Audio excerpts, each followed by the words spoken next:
I'll say this much for Mondays. If someone shows up unannounced at Nero Wolfe's door before noon, they better be bringing a peace treaty, a decent vintage Riesling, or something wrapped in wax paper that smells like it came from a French grandmother's oven. The man on our stoop had 1 out of 3. He also had an expression that looked like he'd rather be delivering a subpoena, or maybe confessing to one. I opened the door to find a short, pinched fellow with a paper box in both hands and a damp forehead under a felt hat that hadn't seen a brush in years. His tie looked like he'd picked it blindfolded. His eyes, though, were sharp to sharp for a guy trying to pass as harmless. "Mr. Goodwin," he said, voice crisp and clipped like he'd rehearsed. "I have something for Mr. Wolfe, from Monsieur Le Chaux. It's the Alsatian plum tart he requested. He'll know what it means. Normally, Wolfe doesn't take deliveries from anyone he hasn't personally vetted, sworn under oath, and cross-referenced with Fritz's spice inventory. But the name Le Chaux, that was the magic word. The man was a pastry demigod from Manhattan's East 74th. One of only 3 people on Earth allowed to touch Wolfe's puff pastry without earning a verbal lashing. I took the box, gave it a once-over, then motioned the guy inside. "Come in. You just changed the mood of the morning." He hesitated on the mat, scanning the hallway like he was checking for traps. Then he stepped inside like someone who's about to pull the pin on a social grenade. I shut the door, cold, out toward the dining room, and said the magic words, "Food from Le Chaux," and a messenger who smells like a tax audit. There was a rumble from upstairs, Wolfe's chair being pushed back, and then his slow descent. Wolfe does not move quickly. He descends like a glacier with gout. When he reached the bottom, his eyes flicked to the box, then to the man holding his hat like it owed him rent. "Set it on the dining table," Wolfe said, not looking at me. "Then explain yourself." The man did as told, then stood with his hands wringing each other. "My name is Peter Cawthon. I'm not with Le Chaux. I bought the tart this morning, but it was the only way I could guarantee you'd see me." Wolfe's eyebrow twitched a miniature seismic event. "You exploited my appetite to force a meeting." "Yes, sir." "You presume much." "Yes, sir. But there's a note inside, under the tart." Wolfe gave me a slight nod. I opened the box. The scent of stewed plums, sugar, and almond hit me like a lullaby from my better childhood memories. Nestled beneath the tart, Wolfe's favorite kind, by the way. The rustic open-faced sort was a folded piece of stationery. I handed it to Wolfe. He read it. His lips moved slightly. Then he said, "Sit down, Mr. Cawthon. You may speak." The man sat. I stayed standing. Wolfe returned to the big chair in the dining room. Not his office, yet a casual location for a not-so-casual matter. He placed the tart beside him, unopened. "What, precisely, is the threat?" Wolfe asked. Cawthon's hands were back in action, twisting, fidgeting, interlacing. "I work in the New York office of the Stuyvesant Heritage Trust. It's a legacy archive for rare heirlooms, letters, artifacts, family collections. Very private, very valuable. 3 days ago, one of our internal files went missing, a client file, and yesterday I received a courier package at home.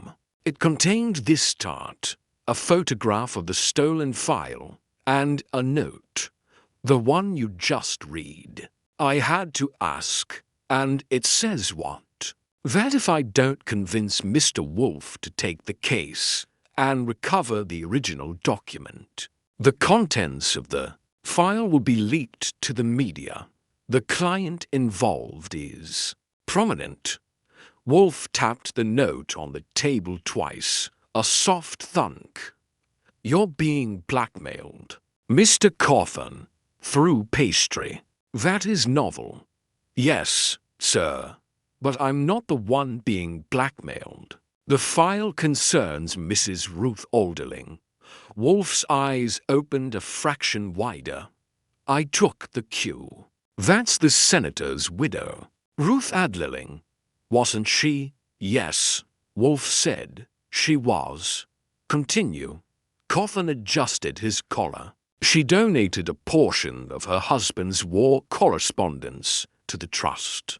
Letters between him and certain business associates. The missing file included references to offshore holdings during wartime.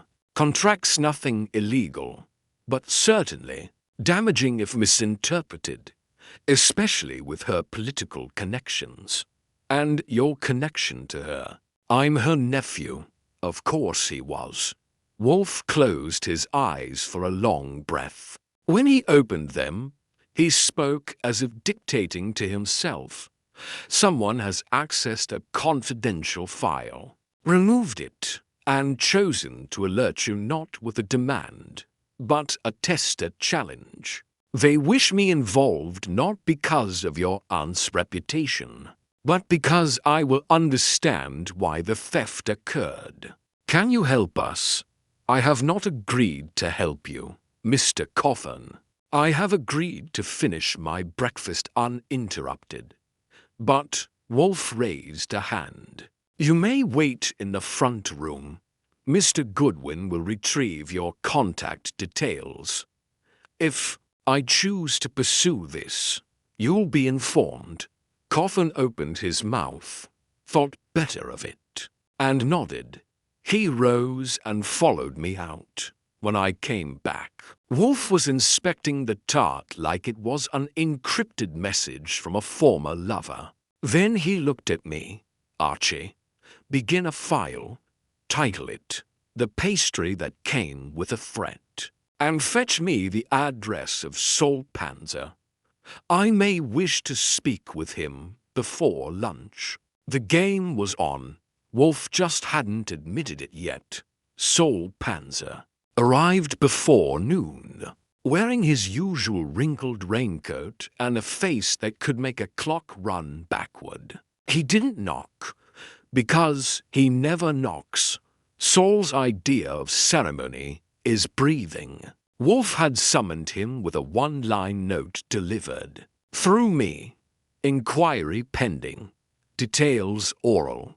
Come hungry. That last part was unnecessary. Sol always came hungry. While Fritz prepared a plate of cassoulet that Wolfe had deemed tolerable for a pre-lunch prelude, I filled Sol in on the essential bits, the tart, the note, the missing file, the family, connection, and Wolfe's restrained interest. Sol listened, nodded once, and said, blackmail, maybe. But this feels like something else. Somebody's pulling strings they don't own. That was Sol's way of saying he smelled a setup. I agreed with him. But Wolfe hadn't said anything past the usual cryptic hums and philosophical disdain for unsolicited desserts. When Sol entered the dining room, Wolfe looked up from his chair planted at the same angle he'd used since 8:13 a.m. and gestured for him to sit. I will ask questions, Wolfe said. You will listen and answer. If your instincts are needed, I will inform you. Do not infer that your presence indicates necessity. Sol gave the nod of a man who'd been insulted by professionals. and didn't mind adding Wolfe to the tally. Wolfe tapped the edge of the tart box, which was now half emptied with surgical precision. The theft of the Alderling file, how would it be accomplished without external intrusion? Saul folded his arms. Inside job. Most likely, you'd need clearance, a key card, or someone with direct access to the donor archive. No casual hacker could get in. That place runs like a vault. But if someone wanted to bypass protocol, they'd need to be invisible, meaning either long-time staff or family with unofficial access. Would such access be tracked? Saul shrugged. Depends on whether the file was scanned out or just physically removed. I can look into it. You will, Wolfe replied, discreetly. At that moment, the doorbell rang. Fritz went to answer it, and 30 seconds later, he appeared with a face like he'd just caught someone putting ketchup on. Duck confit. There is a Miss Dana Mercer here to see you. She insists. Wolfe's chin lifted slightly. Did she bring food? No, sir. Then she insists foolishly. But Fritz didn't move, which meant she wasn't moving either. Wolfe sighed and closed his eyes. Archie, on it? I said. Out in the front room stood a woman in her mid-30s with auburn hair pulled into a bun sharp, enough to slice cheddar. Her coat looked expensive, but worn like it had seen too many waiting rooms and not enough dry cleaning. She held a slim leather folio under her arm and had a look in her eye that made me revise my first impression. She didn't just come to insist. She came to disrupt. Miss Mercer, I said, you've already annoyed the cook and the man upstairs. Let's complete the hat trick. Follow me. She followed without a word, and when Wolfe saw her, he didn't rise. He rarely does. But he did straighten a fraction and looked at her the way a botanist might look at a wilting orchid. You are not on my calendar, he said. I'm not interested in calendars, she replied. I'm interested in what your client isn't telling you. That got Wolfe's attention. You presume knowledge of my affairs. I presume proximity, she said, holding up the folio. I work at the trust. Collections liaison. I was the last person to see the Alderling file, and I know Peter Coffin didn't tell you everything. I stayed standing. Wolfe gestured toward the chair across from him, but Mercer shook her head. I'll stand. Wolfe allowed the insult to slide off him like oil on marble. Speak, then. Mercer opened the folio and removed a printed photograph. It showed a file drawer, visibly forced open, the lock twisted off-center. That's how we found it. Not a missing record removed, as in yanked. Someone knew exactly what to look for. The rest of the room was untouched. She paused, letting that land. I told Peter to go to the board. He went to you instead. I'm guessing he didn't mention the break-in. Wolfe's lips moved slowly. No, he did not. She placed the photo on the side table beside the tart, contaminating the sacred zone of dessert. Wolfe twitched slightly, but didn't comment. Mercer continued. And he definitely didn't tell you about the call he got yesterday morning before the tart arrived. Someone told him that unless the contents of the file were retrieved, they'd release something worse. A transcript. Saul leaned forward a fraction. Worse than the offshore stuff. Much. Something that could dismantle not just Mrs. Alderling's legacy, but Peter's career, allegedly. There's a letter in that file linking her late husband to illegal arms shipments during the war, never proven, buried decades ago. If that transcript exists, it could make the trust look like a laundering house for traitors. Wolfe's fingers laced together over his abdomen like a patient vulture. "Why come to me?" he asked. "Because if you're in, I want the truth found, all of it, not just the parts Peter wants covered." "Miss Mercer," Wolfe said calmly, "if I take this case, no one dictates the shape of its resolution, least of all you." She nodded. "Good." And then, with no further farewell, she turned and walked out. Wolfe said nothing for 10 seconds. Then, "Archie, have Mr. Cawthon return. I wish to hear what he did not say, and acquire all staff records at the Trust for the last 6 months. Focus on those with physical access." "Understood," Saul replied. "I had to ask. So we're in." Wolfe opened the tart box again, extracted a slice, and cut it with robotic grace. "Miss Mercer has interrupted the sanctity of this house. She will not do so again. I will determine the source of this intrusion." The brownstone had been disturbed, and Wolfe had just decided to fix it his way. The following morning, I escorted Mr. Cawthon back into the brownstone with the enthusiasm of a guy chaperoning a bad blind date again. The man looked like he hadn't slept or eaten, though. The pastry stunt told me he had access to better calories than sense. Wolfe was already in the office, surrounded by that familiar blend of stillness and superiority that told me the day was going to be long, quiet, and full of buried secrets. Cawthon sat down like a man approaching the gallows. Wolfe didn't offer him tea. That was Fritz's call, and Fritz wasn't feeling generous. Wolfe wasted no time. "Why did you omit the information about the call you received before the tart arrived?"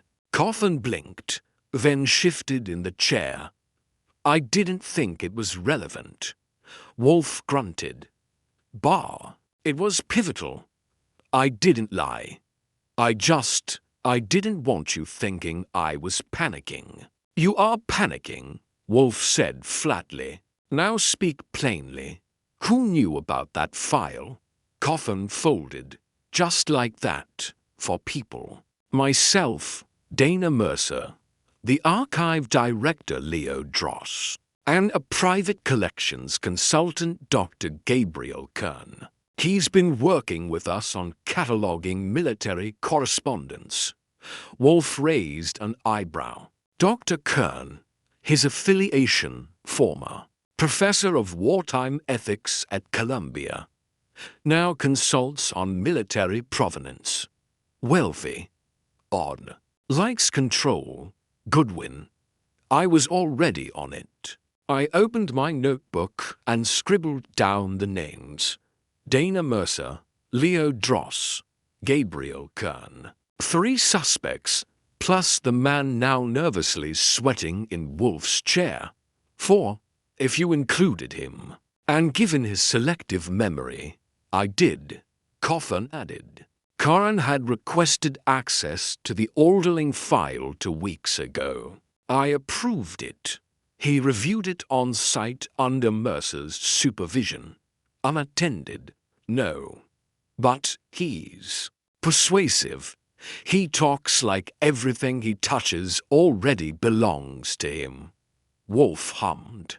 "And the break-in, I found the damage the next morning. I filed an internal incident report. Mercer wanted to escalate, but I blocked it. If we exposed the breach, It would bring scrutiny. I didn't want to jeopardize Mrs. Alderling's trust or our donors. You were preserving the institution's illusion of security. Yes, and protecting my aunt's name. Wolfe leaned back, closed his eyes, and said, "You are a fool, Mr. Coffin, but not, I think, malicious. You will stay available. That is all." Coffin left the office looking like he needed a therapist and a towel. The next day, I made my rounds, starting with Mercer.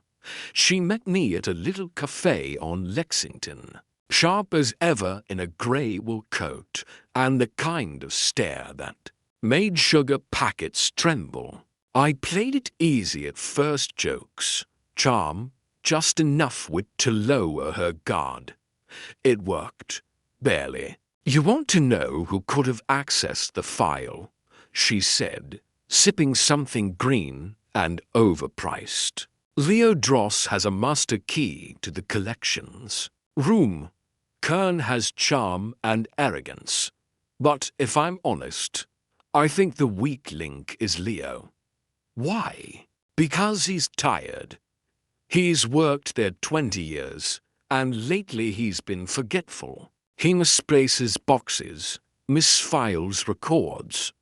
He's either burning out or hiding it. And he's desperate to retire with his legacy intact. Meaning if Kern offered him a quiet buyout in exchange for a little oversight, Leo might have looked the other way or played dumb. I wrote that down and nodded like I agreed. But I didn't. Yet. After lunch and a frankly regrettable pastrami on rye, I dropped in on Dr. Gabriel Kern at his Park Avenue residence, which was less residence and more something you'd see on the cover of Architectural Digest. Kern answered, in a burgundy house robe with a walking cane, white hair swept back like he'd invented time itself. "You must be Wolfe's young thug," he said cheerfully. "Come to see if I pocketed state secrets?" I smiled. "No, just checking if the war hero memorabilia in your foyer is authentic." He chuckled and invited me in. Kern was a collector through and through: military medals, framed documents, original photographs of generals frowning at things. His study smelled like old leather and self-regard. I cut to it. "You asked to see the Alderling file. You saw it. Now it's gone." He smiled. "And you think I took it?" "I don't think anything yet. But the person who did wants it known." Kern walked to a liquor cart and poured himself a sherry to PM that's either guilt or taste. He raised the glass and said, "I don't steal, Mr. Goodwin. I acquire, legally, often at great cost." "Didn't say you stole it, just said you're one of the few who could have." I examined the Alderling correspondence. It was fascinating. Suggestive, not damning. But if someone wanted it suppressed, they might believe otherwise. I watched him closely. He was to calm, to certain, he added. "Tell Wolfe I'd like him to consider cataloguing my personal archive after this is over. He's wasted on crime. You just earned your spot on his ignore list." I said, "Good. That's where the most interesting people are." I left before I threw the sherry in his face. The guy reeked of power games. The next morning, I visited Leo Dross at the Trust. He looked every inch the man Mercer had described: grey suit, grey skin, grey attitude. His office was orderly, but his eyes weren't. "You're asking about the Alderling breach," he said. "We resolved that internally." "How?" We isolated the drawer, checked the logs, secured the rest. There was no other tampering. Why? Not report it. Dross hesitated. Because this isn't a police matter. It's a preservation issue. I nodded. So you're preserving the lie. His shoulders slumped. Peter's aunt is a respected figure. We owe her privacy. And frankly, we don't know what was actually taken. The file had not been digitized. It may be missing one letter. It may be missing more. Without a comparison, we're guessing. I left with more questions than answers. By the time I got back to the brownstone, Wolfe had finished lunch and was sipping beer with the air of a man preparing for war with a nap. I gave him my notes: Mercer's suspicions, Kern's preening, Dross's decay. He digested it like he digests everything, slowly, bitterly, and with complete internal efficiency. You said Kern was composed, like a cat in a sunbeam, and Dross, like a building waiting for demolition, and Mercer, sharp, loyal, maybe too loyal. Wolfe closed his eyes. The crime was not the theft. The theft is camouflage. The crime is the threat. He was right. This wasn't about what was taken. It was about who was scared and why. Then, what's next? I asked. He opened his eyes. Someone will make a second move. They must. That is when we strike. And just like that, the waiting game began. Wolfe wasn't the type to chase windmills, and he sure as hell wasn't going to chase threats wrapped in tarts. But if someone had stirred the pot on purpose, he wasn't going to sit idly by and let it simmer unattended. He ordered me to keep the suspects close socially, not physically, and let them marinate in their own contradictions. That meant more field work for me, less peace for them, and a full tank of gasoline for the car. I started with Mercer. Again, she wasn't thrilled to see me, and made that clear with the kind of frown you usually reserve for spoiled milk. But she agreed to meet lunch, outdoor seating, pretentious coffee. That's how people with secrets prefer to confess, somewhere public enough to look innocent, and loud enough to cover the details. I told you what I knew, she said after, pushing her salad around like it had wronged her. Sure, I said, but I'm not here to poke holes in what you said. I'm here to see if you've changed your mind since. Her eyes narrowed. About what? About who has the most to gain if Alderling's legacy takes a hit. Because someone went to a lot of trouble to get that file out, dress it up with a tart, and drop it at our door. She sipped her coffee. Peter isn't clever enough. Dross is too cautious. Kern, maybe. He doesn't care about ethics, just about reputation. If he found something that discredits Alderling, he'd frame it as historical correction and sell the narrative to the highest bidder. I leaned back. So you're saying this is about intellectual ego? I'm saying Gabriel Kern doesn't believe in moral boundaries. He believes in ownership. That tracked. Wolfe had said something similar, different vocabulary, same conclusion. But Mercer's tone held something else. Fear. Why not tell me this the first time? Because, she said, I thought I could handle him.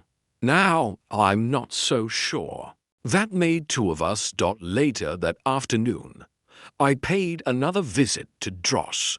This time, I skipped the polite chatter and went straight for the pressure points. Tell me about the donor who withdrew their collection last week. His jaw tightened. How did you? I read logs. Paper doesn't lie as well as people. Dross sighed. We had a donor pull a set of private letters, early political documents. Said he didn't trust the archive anymore. Who was it? A former aide to Alderling. Retired. Name's Jeremy Vance. Bingo. And was the withdrawal public? No. It was handled quietly. But the staff noticed, especially Kern and Dross. Hesitated again. Kern offered to purchase a scanned copy before the originals were pulled. He was refused. I made a note of that. Did he push back? He argued. Then he stopped. But I could tell it wasn't over for him. Of course it wasn't. For guys like Kern. A refusal is just another invitation, one that comes with interest. I thanked Dross. Filed the name Jeremy Vance under the Call Saul Panzer immediately category and headed back to the brownstone. Wolfe was in the plant room, talking to orchids and ignoring mankind. So I filled Fritz in while I waited. He grunted, handed me a beer, and said Kern had called earlier asking if Wolfe was ready to evolve. That was Kern's way of flirting, or taunting. Either way, it meant he was up to something. When Wolfe finally emerged, sweat on his brow and chlorophyll on his cuffs, he accepted the beer like it owed him rent. "What did you learn?" he asked. I laid it all out. Mercer's shift in tone, Dross's buried withdrawal, Kern's rejection. Wolfe took it in with closed eyes, his fingers tapping slowly on the armrest. "You suspect Kern?" "I suspect everyone," I said. "But Kern's playing the longest game." "Good. Maintain your suspicion. But widen your net, meaning find Vance. If the file contents implicate Alderling, Vance will know." I made a call to Saul. He had already found Vance's residence upstate, retired, private. Used to work on Alderling's speechwriting team in the early 80s. Saul had also dug up a fun tidbit. Vance's brother had been investigated for arms trading in 1947. Quietly acquitted, but the file existed. The dots were lining up. Wolfe would connect them. I just had to bring them closer. That night, I drove out to Vance's place, a modest ranch house on a quiet patch of land. He answered the door with suspicion, holding a paperback book and wearing the kind of cardigan that came with inherited guilt. "I don't talk to reporters." "Good," I said. "I'm not one. I work with Nero Wolfe." He squinted. "The detective?" "The immovable object." Vance sighed. "Come in."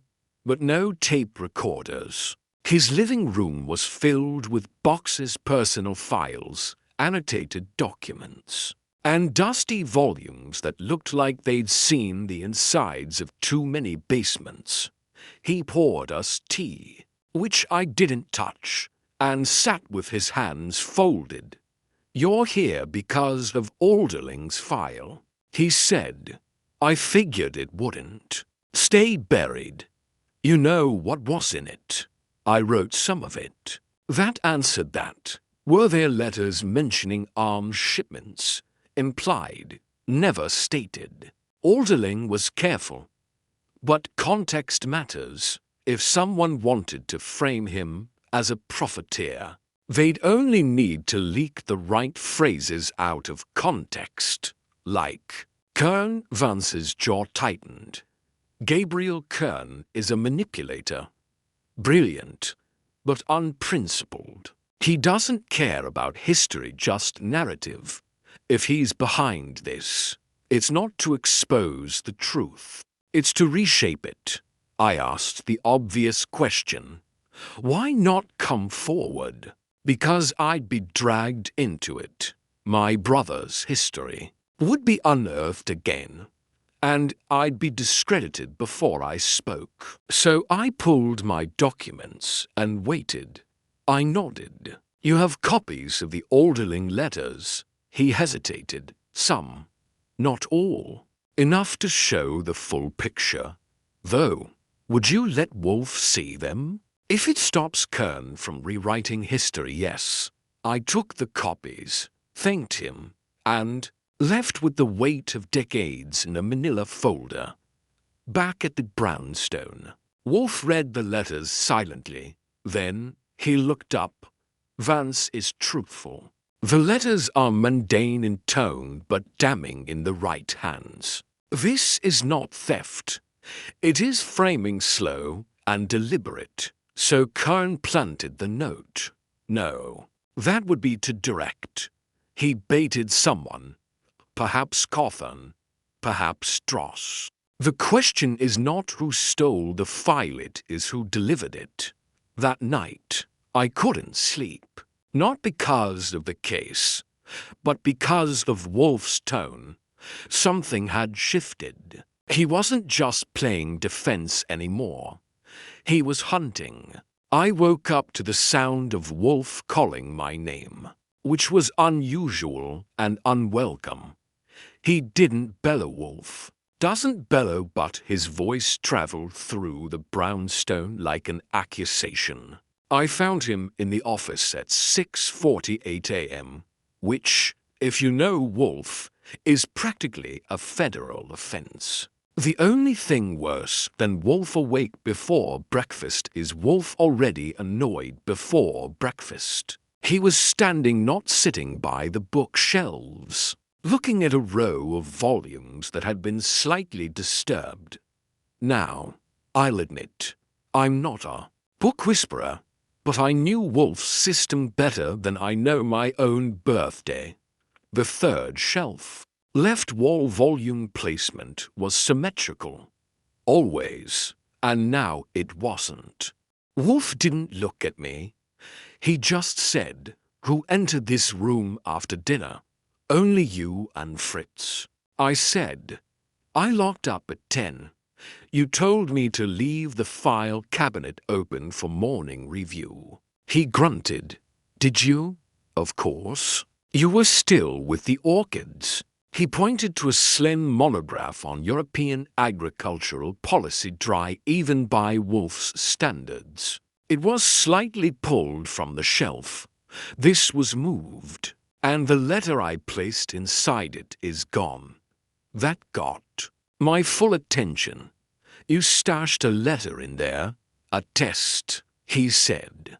"A reproduction of one of Alderling's milder exchanges. I placed it in that book last night, visible if one knew to look, but out of place to anyone unfamiliar with the organization of my library. And it's missing." He nodded once. "A subtle trespass, Mr. Goodwin. Someone entered this office after hours. I didn't ask if he was sure. Wolfe doesn't guess. I checked the locks. Nothing forced. I asked Fritz. He swore no one came in, though he had gone to bed early, sore hip. Bad weather." Wolfe didn't blame him. Neither did I, but it meant someone had been in our sacred space, snooping, with the kind of goal you usually need a badge or a blackmail letter to carry. "Fritz," Wolfe said, "check the kitchen inventory. Every drawer, every cupboard. Look for any item misplaced, touched, or God help us taken." Fritz nodded and left like a soldier on assignment. Wolfe finally lowered himself into his chair like the world had earned his contempt. "It is no longer a theoretical breach, Archie. It is an incursion. Want me to dust for prints? No. Whoever entered did so deliberately and likely wore gloves. This was not curiosity. It was a message, I paced. What kind of message? That we are not the only ones observing. He handed me a small notepad with a single line written on it in his own hand. Watch the watchers. We started with the practical. I pulled the visitor log for the past 3 days, checked the front door latch, even reviewed the new house key inventory. Wolfe had exactly 4 copies made and distributed. 1 to me, 1 to Fritz, 1 to Saul in a sealed envelope under instruction, and the master key that never left his desk drawer. The drawer was untouched. That left one option: someone with inside access or a very persuasive method of entry, and someone who knew exactly where to look. The phone rang at 8:15 a.m. sharp.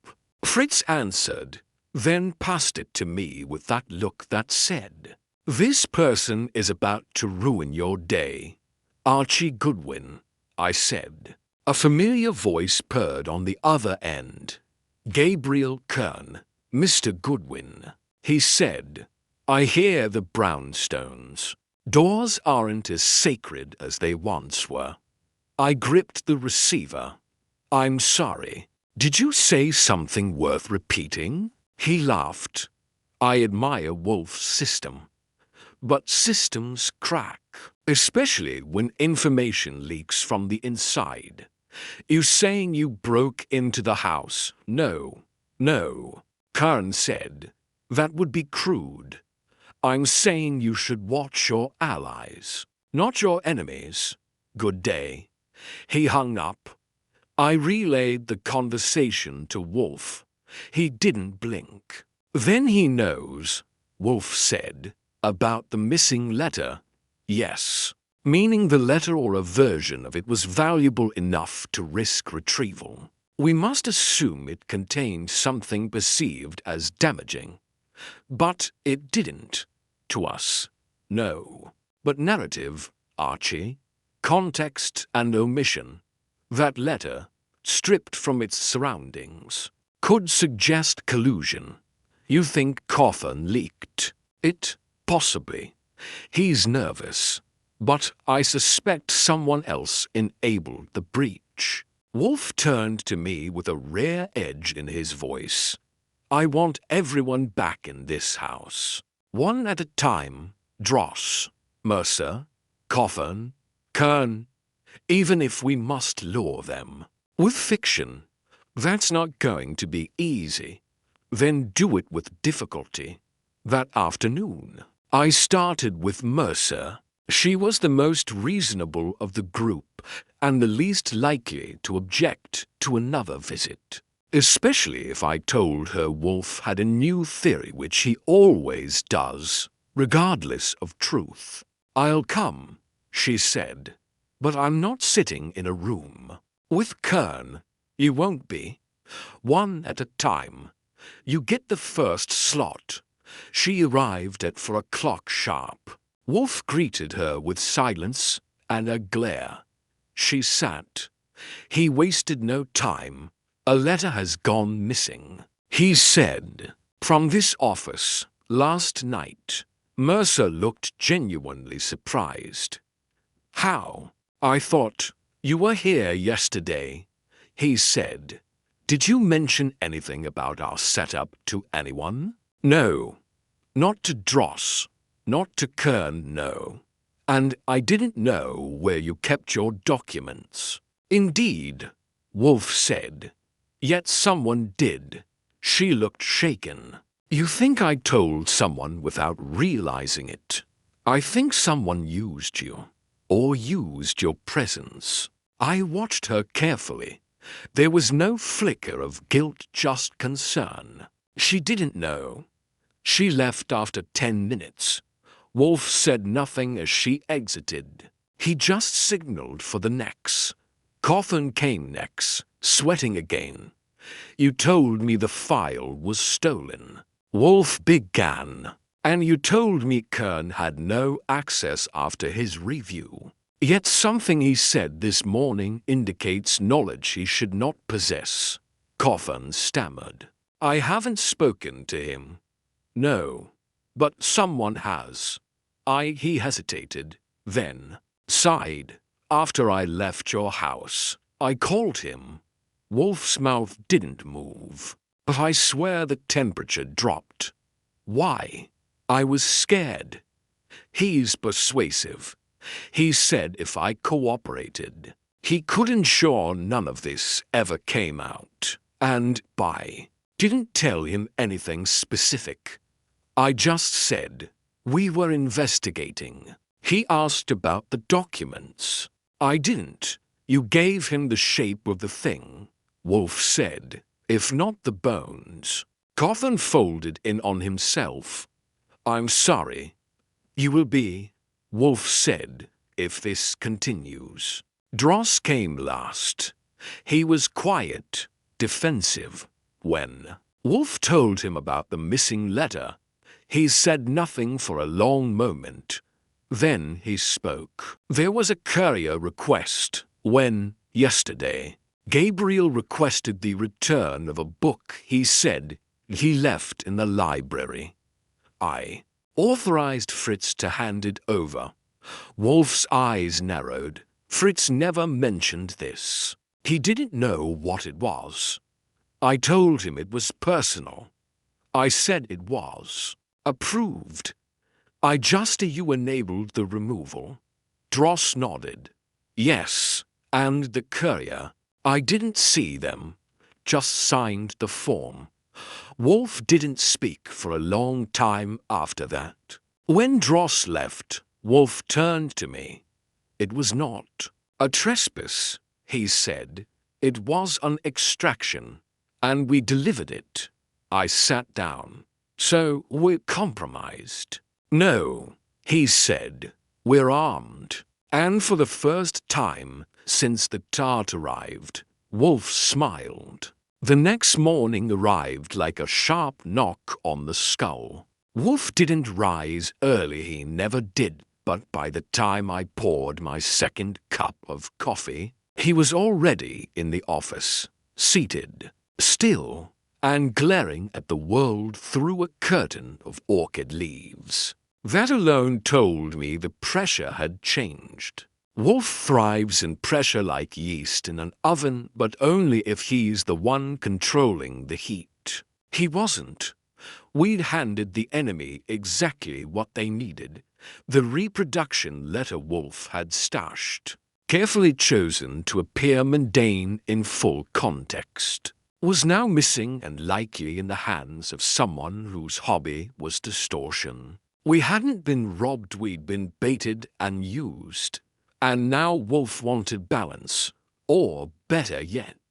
Advantage. At 9:13 a.m., the phone rang. Fritz answered. Mr. Solpanzer, he said, passing the receiver with eyebrows slightly raised. I took it.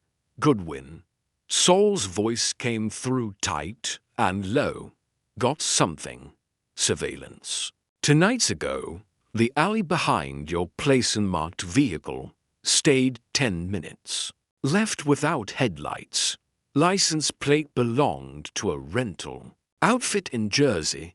Traced back to a fake name.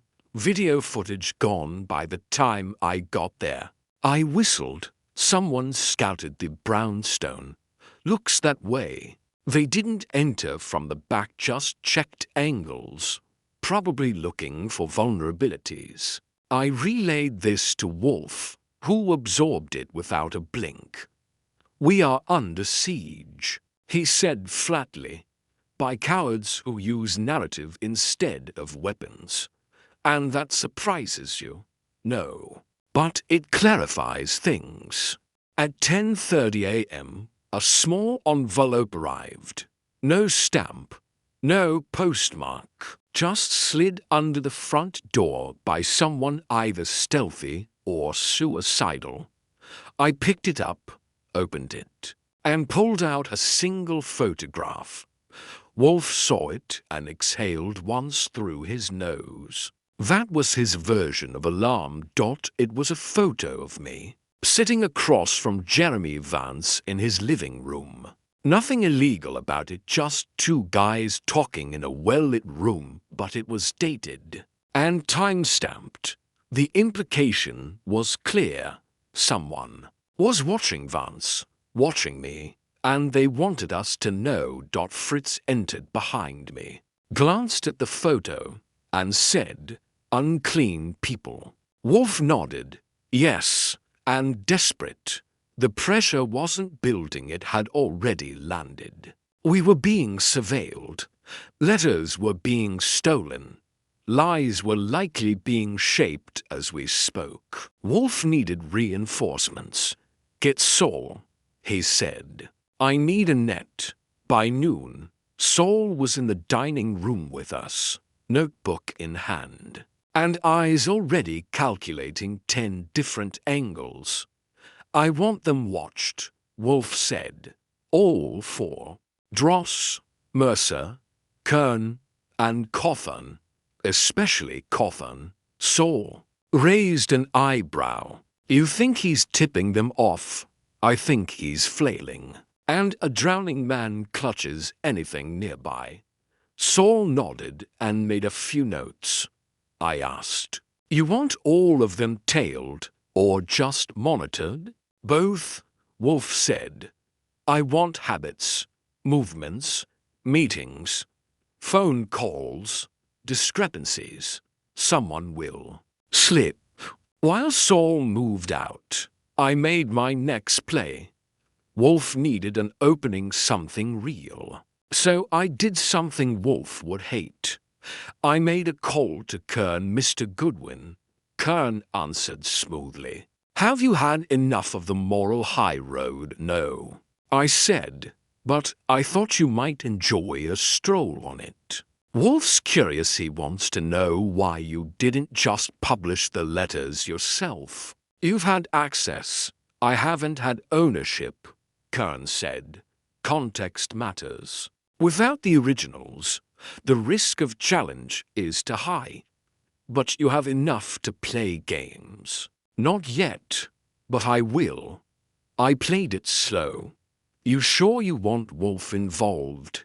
He's not going to blink." "Neither am I." He hung up. I sat back, gave Wolfe the recap, and waited for his fury. Instead, he smiled faintly. "Here's a deadline," Wolfe said. "He's racing it, which means he'll make mistakes." Sure enough, the first one arrived at 3:20 p.m. Saul called. "Cotham met with someone an hour ago. Coffee shop in Midtown. Man in a charcoal suit, sunglasses, spoke for 15 minutes. Left first. I followed. Took him to a law firm. Holloway and Rusk." Wolfe's eyes opened a little wider. "Holloway and Rusk represents the New Manhattan Tribune." I said, "If Kern's trying to go public, he's shopping the story." Wolfe finished. "Cotham is feeding him context, perhaps unwillingly, but still feeding." I asked the next question out loud. "Why shop it now?" Wolfe folded his hands. "Because Kern doesn't want us to solve it. He wants us to stall long enough for him to control the truth." That evening, Wolfe did something unprecedented. He asked me to call Mercer and request a private meeting in the brownstone after dark.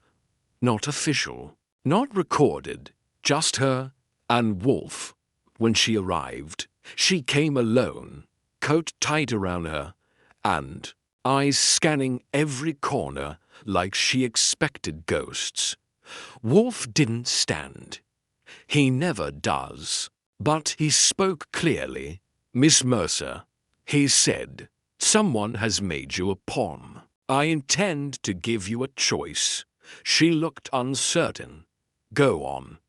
"I believe you are loyal." But loyalty without clarity is servitude. Mr. Kern seeks to destroy a legacy, not uncover a truth. You've enabled his access, perhaps unknowingly, but your next decision must be conscious. Mercer hesitated. What do you want me to do? Deliver a message, Wolfe said. Kern will strike soon, leak something. I want you to warn him that we have proof of forgery. She blinked. We don't. Wolfe's tone didn't change. He doesn't know that. Won't that push him faster? Exactly. Wolfe said, I want his hand revealed. She nodded slowly. You want to smoke him out. I want him exposed by his own haste. She left 20 minutes later. Wolfe remained still for another hour. At 9 p.m. Fritz entered and said something that nearly stopped Wolfe's heart. Sir, he said, your black salt jar is missing. Now, I know that doesn't sound dramatic, but let me clarify something.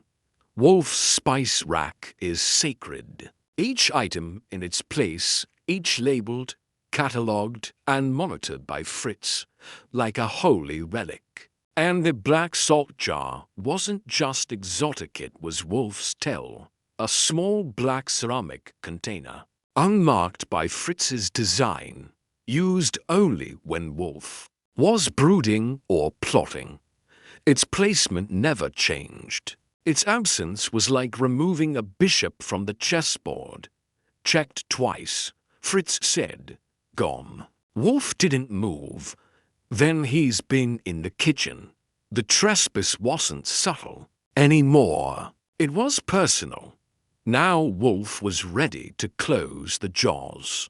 Wolfe didn't speak for nearly half an hour after Fritz reported the black salt missing. That in itself wasn't remarkable. Wolfe can outlast statues in a staring contest, but the silence had a new quality to it. Not brooding, not even contempt. It was strategy, pure and refined. The way a chess master calculates 12 moves ahead while looking like he's lost his appetite. And in Wolfe's case, that was no metaphor. He skipped his postprandial beer. That's how I knew things had turned. At 10:02 p.m. He finally looked up. Archie, he said, you will write 4 letters, each addressed personally to our esteemed parties Coffin, Dross, Mercer, and Kern. You will deliver them tomorrow morning by hand. What am I inviting them to? An informal discussion. Noon. My office. No legal representation. No recording. Attendance mandatory if they wish to avoid exposure. Exposure of what? That is none of their business. The bait is ambiguity. I started typing. Wolfe dictated each letter with surgical ambiguity, formal enough to make them nervous, vague enough to make them show up.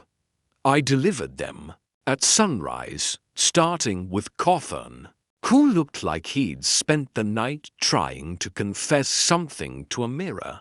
Dross barely opened the door, nodded once, and closed it like I was selling aluminum siding. Mercer, bless her iron core dignity, read the letter in front of me and said, so it begins. The last visit was to Kern. He wasn't at home, but his assistant, an older woman with a voice like an ashtray and a blazer that could kill small animals with shoulder pads, accepted it without a blink. Mr. Kern will attend, she said. I was sure she meant intrude.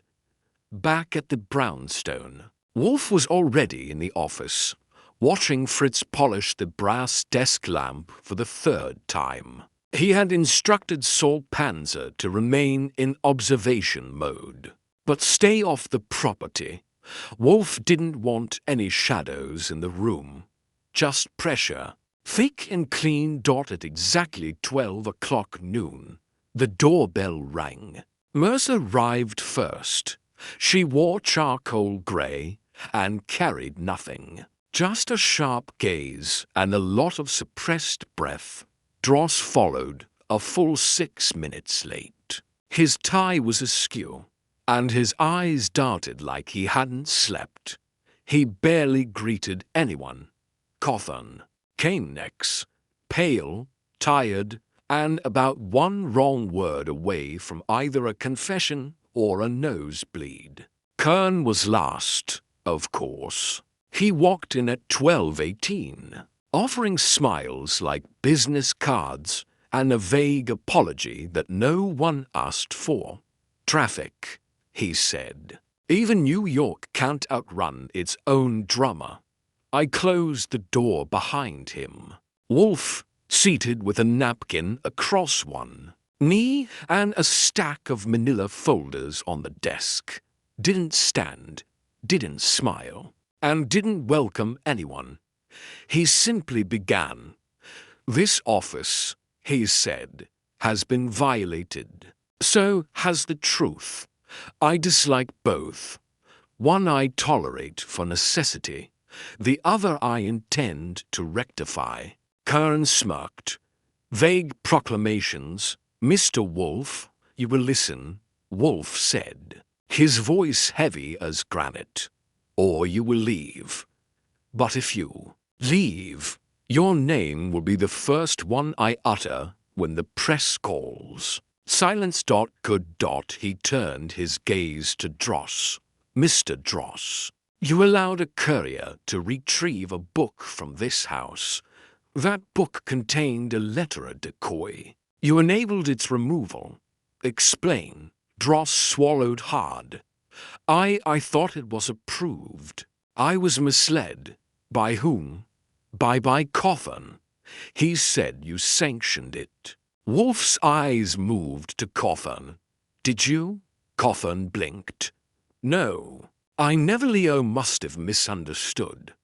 Then explain, Wolfe said. I called Kern. Cawthon admitted, after I panicked. I didn't tell him specifics. But I might have said something that made Leo think. I don't know. Wolfe turned to Mercer. And you, Miss Mercer, you relayed a message for me. Did you receive a reply? She nodded. Kern sent me an email 2 hours later. He said, thank your friend for the bluff. But we've already prepared the storm. Wolfe tapped his fingers once, then twice, then looked directly at Kern. I have 3 versions of the Alderling letters, he said. One is the original. One is the reproduction. One is a fabrication. Kern raised an eyebrow. You're bluffing. No. Wolfe said, I'm selecting. He leaned forward barely. But enough. I will send one version to the New Manhattan Tribune by this evening. They are expecting it. The question is, which one shall they receive? The one you hope for, the one you fear, or the one that exposes your hand entirely? Kern's smirk faded. I don't bluff. Wolfe continued, but I do arrange. And I have arranged for all of you to be exposed if this does not stop today. Kern's jaw tightened. You have no proof. I don't need proof, Wolfe said. I have silence. Yours. You haven't denied the courier. You haven't denied the letter. You haven't even denied the photo sent to my assistant. Cawthon snapped. Photo? Kern stood. This is absurd. Wolfe didn't raise his voice. He never does. But what he said next hit like a gavel. You attempted to frame a legacy, not with fact but with suggestion. You used this room as a stage. You trespassed. You intimidated. You manipulated. You failed. Kern glared at him. You can't stop the truth. Wolfe closed his eyes. But I can expose the lie before it matures. Mercer stood. I'll speak to the trust board. Dross nodded numbly. I'll step down. Coffin muttered something I couldn't catch. Probably a prayer. Kern didn't move. You'll regret this, Wolfe. No, Wolfe said, reaching for his beer. You will. They left, one by one. Mercer first, Dross, crushed, Coffin, hollow. Kern, last stand he didn't slam the door, which meant he knew Wolfe had one. When they were gone, Wolfe exhaled once, deeply, and drank half the glass. You didn't have 3 versions, I said. No. Wolfe said, but I had the fear of them. And the Tribune, I called them yesterday, he said. Told them if any material came their way, it was likely falsified. And they believed you. They always do. I grinned. You know, sometimes I think you actually enjoy this. He looked at me. No, he said, but it is better than watching cowards rewrite history. He stood slowly and crossed the room. Dinner in 20 minutes, he said. Fritz is making duck. I watched him go. The storm had passed. But Wolfe was already planning for the next one. By the time dinner was served, the house was sealed like a fortress. Fritz made duck with blood-orange glaze. Wolfe's way of celebrating a win that wasn't quite public, but was personal enough to taste. We ate in silence, except for the occasional clink of silverware and the faint sigh of a man who'd maneuvered his enemies into a corner without lifting anything heavier than a monograph on spice jars. Wolfe was content. Not happy. Wolfe doesn't do happy, but satisfied in that deep, belly-level way that only logic and duck can provide. After dessert pear tart. Not from the show this time, but good enough. Wolfe motioned me into the office. He poured himself a beer and eased back into his chair with the kind of calm that usually means someone else is about to lose theirs. We are not done, he said. Didn't we just ping Kern to the board? We prodded him, Wolfe corrected, and cornered him. But the public thread remains. The trust must act, and so must we. You want another gathering? Yes, but this time, not to pressure, to reveal. I straightened. The final show, yes, all 4. Here, tomorrow, noon. They believe I have the documents. They believe I control the leak. I intend to use those beliefs to peel the last layer from this masquerade. He paused. And I will need the original letter. You're sure? Yes. I retrieved the manila folder Vance had given me and placed it on his desk. Wolfe opened it and removed the single letter at the heart of the entire Far Solderling's vague but suggestive note to a British associate regarding wartime shipment routes. Without the other correspondence, it looked like incrimination. With context, it was logistics, nothing more. Wolfe read it slowly, then placed it in the center of the desk like a pawn being promoted. The next day, all for return drawn back not by invitation, but inevitability. Kern arrived first this time, wearing confidence, like a rented tux. Mercer followed, quiet and steady. Dross trudged in, looking older than he had a week ago. Coffin showed up last, eyes hollow, collar askew. The office was arranged precisely, Wolfe behind the desk. me to the side with a notebook I didn't need but always brought, and for chairs facing Wolfe like witnesses before a judge. He began, "Without preamble, I have in my possession the original letter, the only copy not tampered with, misquoted, or removed." He tapped the page in front of him. "This is the letter Gabriel Kern hoped to use to suggest treason. This is the letter Dana Mercer was tasked with protecting. This is the letter Leo Dross lost. And this is the letter Peter Coffin allowed to be compromised. No one spoke. Today, I will explain how each of you contributed. Then I will offer the resolution. You will listen. You will not interrupt." He turned first to Dross. "You allowed access, not through malice, but fatigue. You failed to supervise the courier retrieval, and you failed to report the breach. That failure opened the door." Dross opened his mouth, but Wolfe held up a hand. "To Miss Mercer. You acted from loyalty, admirable, but dangerous. Your correspondence with Mr. Kern, especially your forwarding of internal security notes, enabled him to infer which files were vulnerable. That, paired with Peter's nervous disclosures, gave him the map." Mercer said nothing. She knew Wolfe was right. "To Mr. Coffin. Your call to Mr. Kern after leaving this office confirmed our investigation's direction. Whether you meant to or not, you offered him the shape of our hand."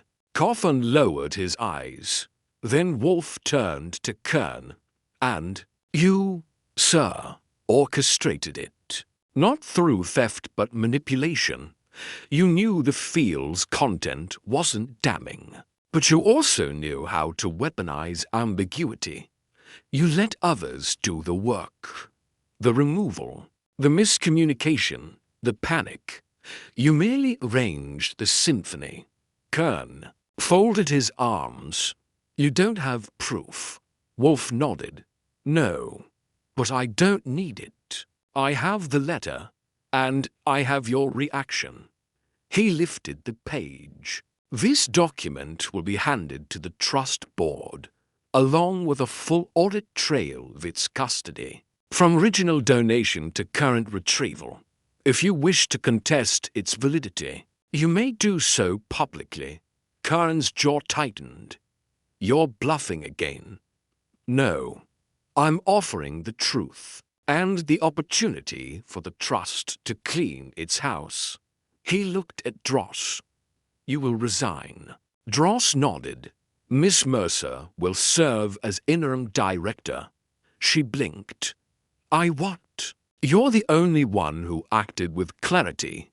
If not success, you will correct the breaches you enabled." He turned to Coffin. "You will distance yourself from your aunt's affairs permanently." Coffin didn't argue. He looked almost relieved. "And you," Wolfe said, looking at Kern, "one last time. You will never again enter this house. If you attempt to smear Alderling's name with doctored content, I will personally ensure every paper in this city receives a dossier of your manipulations." Kern rose. "You think you've won?" "No," Wolfe said. "I've restored balance." Kern left. He didn't slam the door this time either. It was worse than that. He walked away quietly. The others filed out. Mercer was the last to leave, and she turned at the door. "Thank you," she said. Wolfe nodded once. When they were gone, I looked at him. "You just appointed someone to a directorship. She earned it." And Kern, he'll vanish. For a while, then re-emerge somewhere else. Men like him don't disappear. They relocate. "What about the letter?" It will go to the trust, along with a copy of this transcript. You wrote a transcript. You did, he said. You've been taking notes. Juice. As Fritz brought in the beer, Wolfe leaned back. This, he said, was not a mystery. It was a performance, and they played their parts well until the curtain dropped. And the audience? You, Mr. Goodwin, and me. He lifted his glass to closure. We drank in silence, outside. New York moved on, inside. The brownstone was quiet again, which meant Wolfe could rest, and I could finally get back to being suspicious of everyone. Else for a change. By the following morning, you'd think it was over. Wolfe had reclaimed the missing letter, delivered a professional scolding dressed in velvet menace, and repositioned Mercer like a queen on a chessboard just before the checkmate. To any outside observer, the case had closed dignified, decisive, with just enough drama to fill the pages of a private report, and not a single headline. But Wolfe, as always, had one more turn to make, because Wolfe never stops at victory. He stops at understanding. He summoned me into the office shortly after breakfast, which was a sinful plate of trout fritters that Fritz insisted on serving even after I told him. The smell made the walls cry. Wolfe had barely touched his. There is one question left unanswered, he said without lifting his eyes from a bound sheaf of letters now secured in a red ribbon. Only one. Who sent the tart? I blinked. Seriously? Yes. Wolfe. That was over a week ago. Kern admitted he had someone remove the letter. He knew everything about the setup. That tart was just bait, his way of dressing up the threat. No, Wolfe said. It was not Kern. That got my full attention.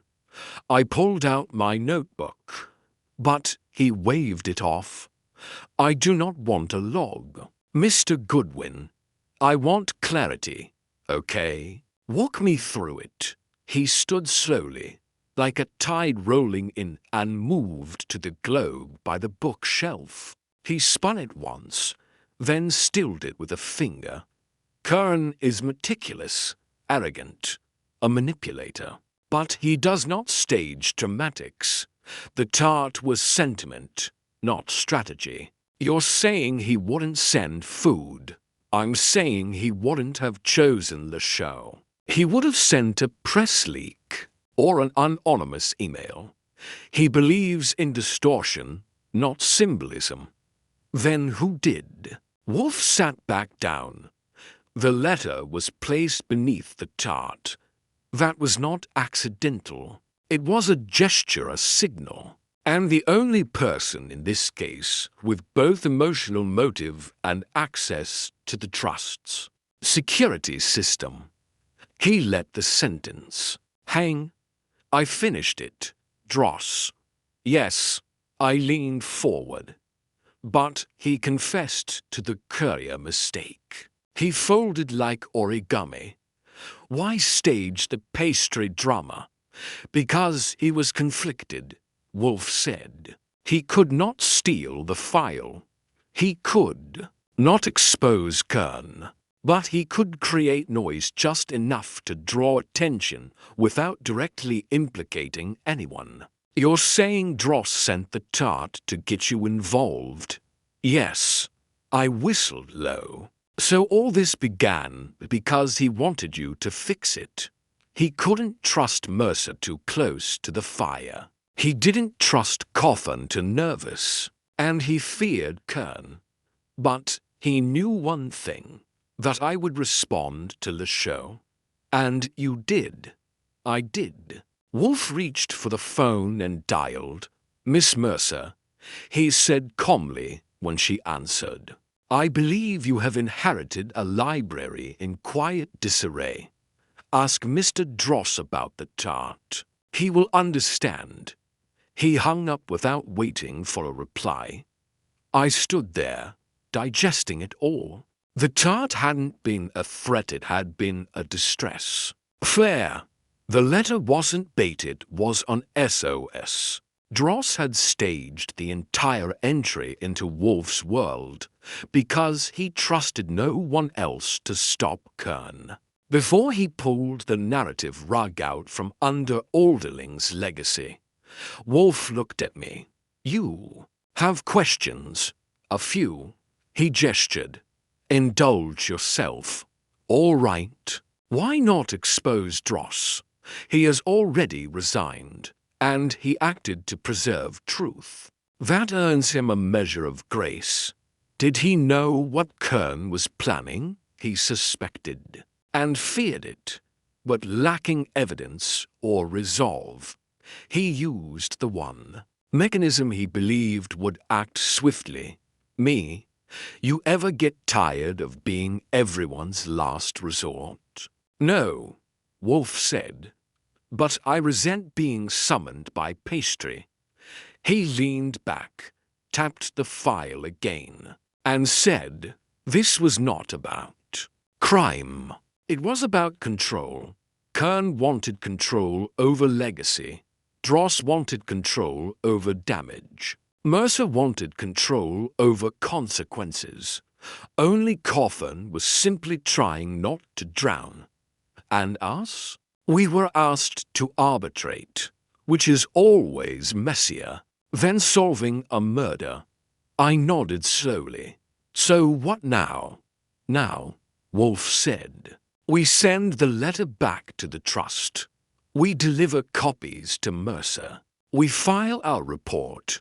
We remove all traces of Kern's involvement from this house. And we resume the life that was interrupted until the next start, until the next insult." That afternoon, Mercer stopped by unannounced. Wolfe allowed her in, which was unusual, and let her speak, which was unprecedented. "I spoke to Dross," she said. "He confessed. He said he couldn't stand watching it unfold. Said he didn't think you'd take the case unless it came with something emotional." She smiled faintly. He wasn't wrong. Wolfe nodded once. "I'll clean up the archive," she added. "Rebuild the trust."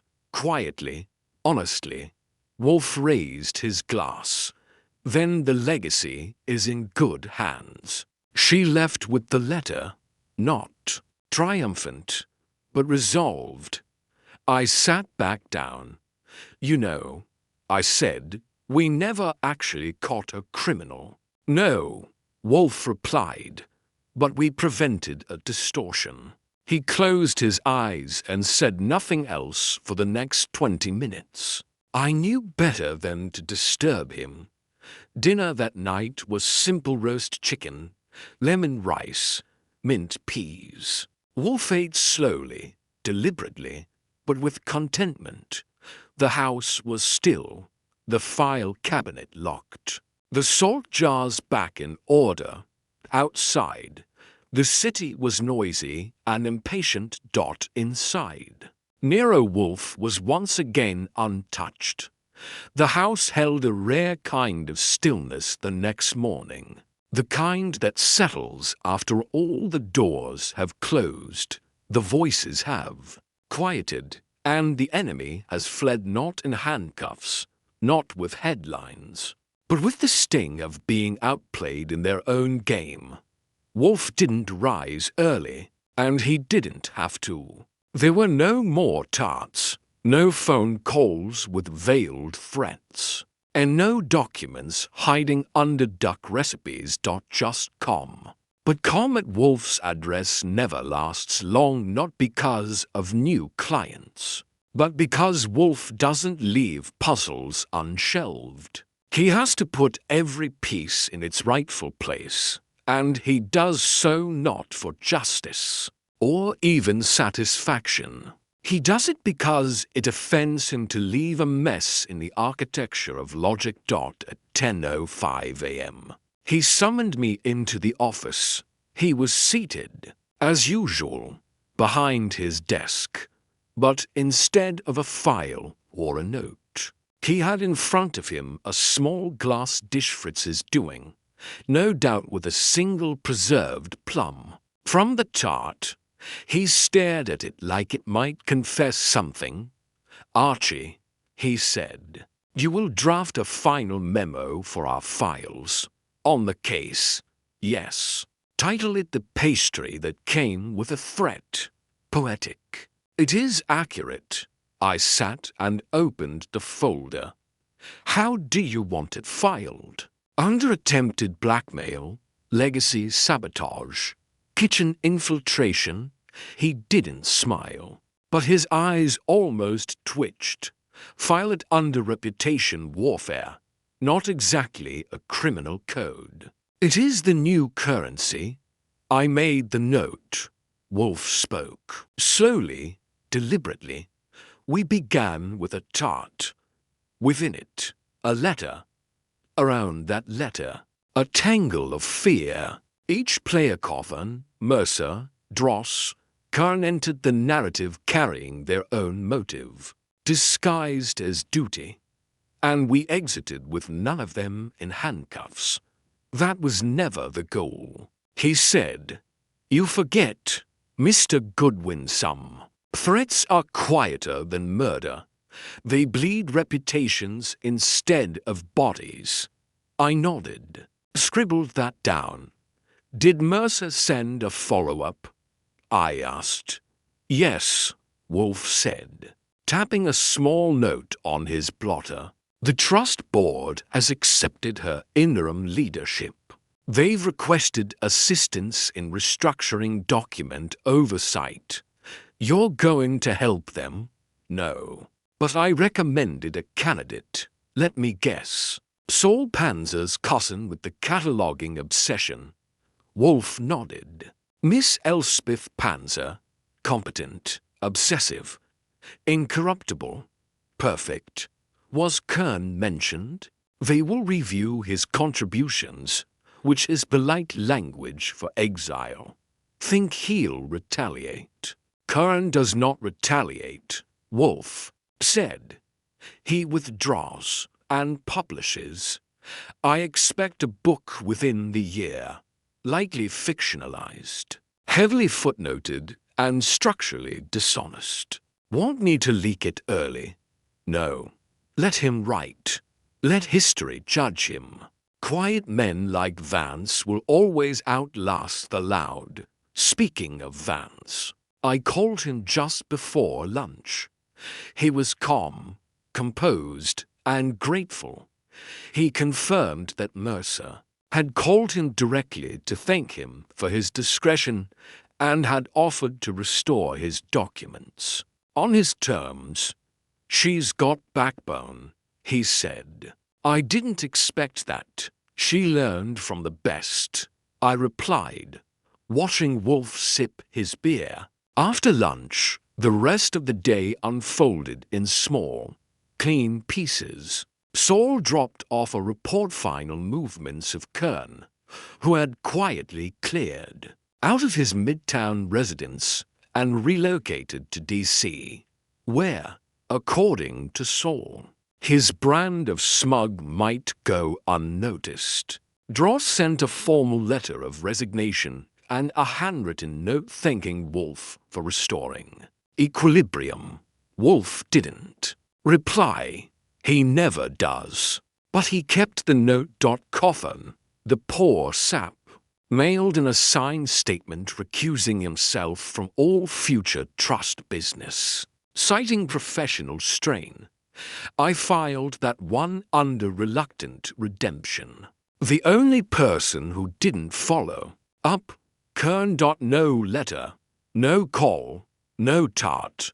That evening, Fritz made lamb chops with rosemary reduction and a fig salad Wolfe pretended not to like, but ate all the same.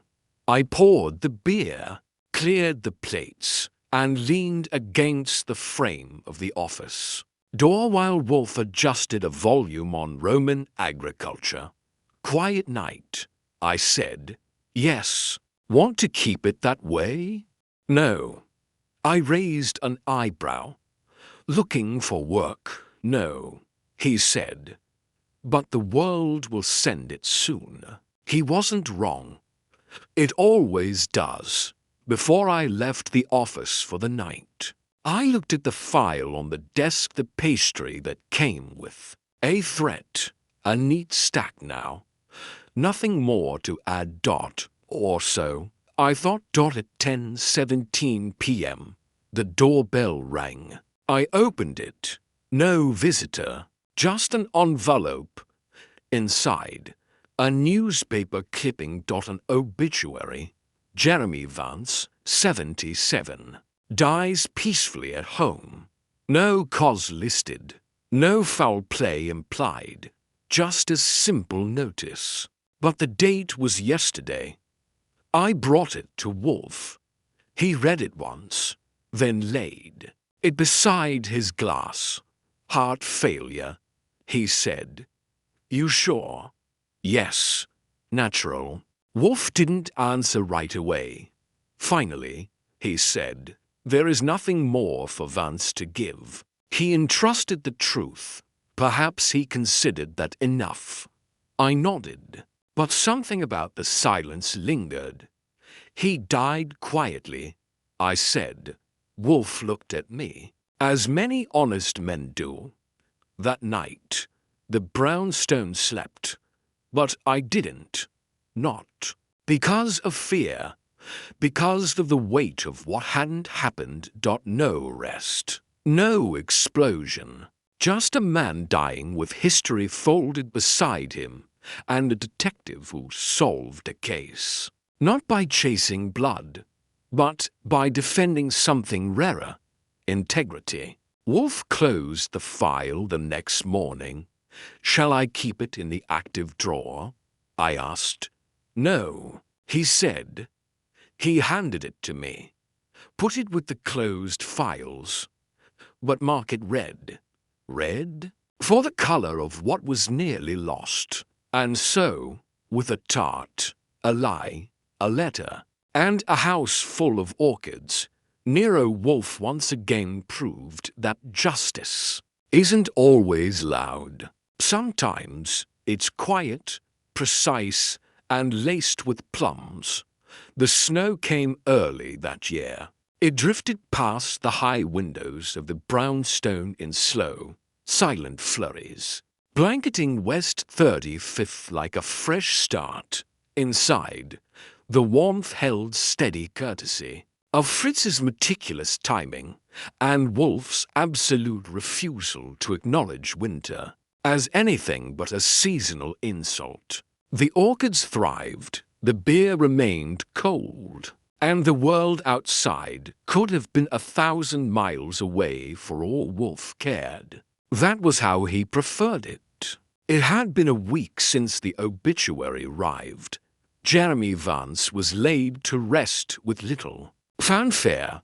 Mercer had attended, alone, representing the trust, and sent us a short note of thanks afterward. No flowery tribute, no emotional leakage, just facts, as the man would have preferred.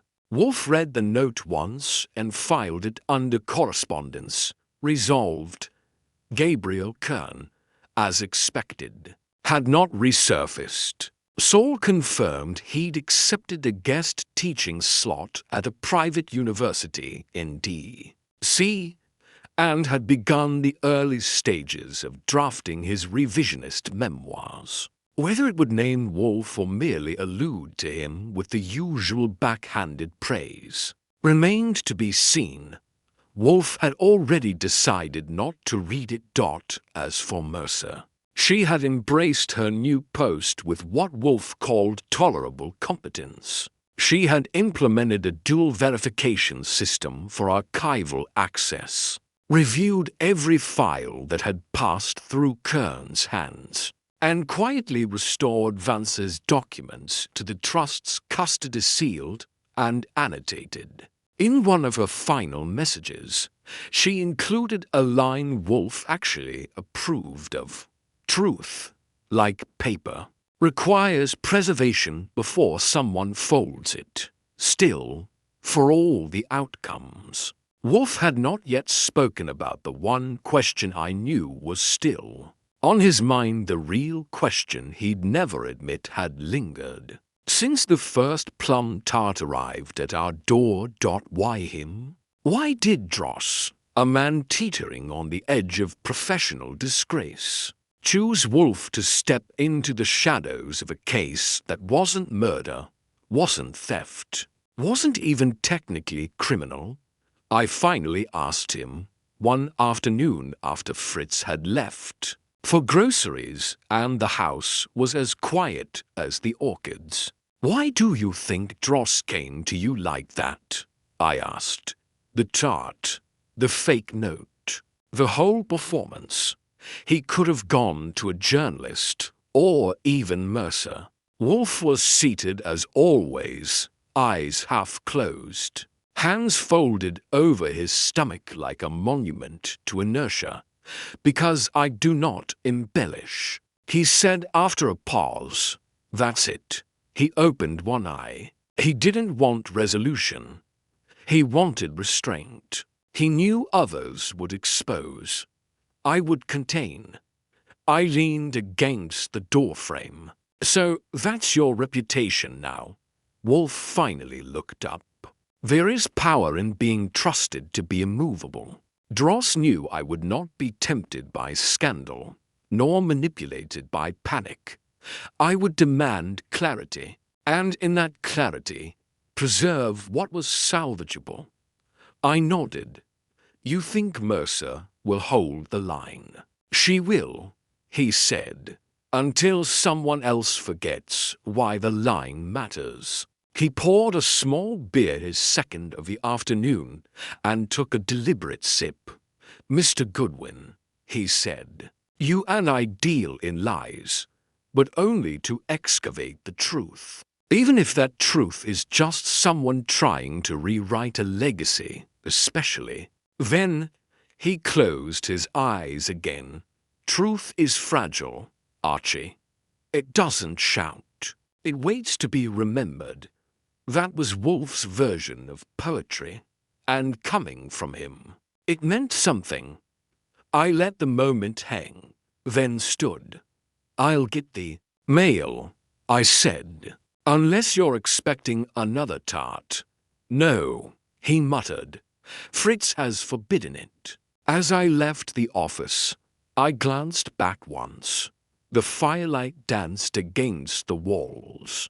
Wolfe remained in his chair, silent, still, as always untouched by the chaos he had quietly dismantled, one deception at a time. Outside, the snow kept falling. Inside, the legacy had been preserved, and the brownstone was whole again.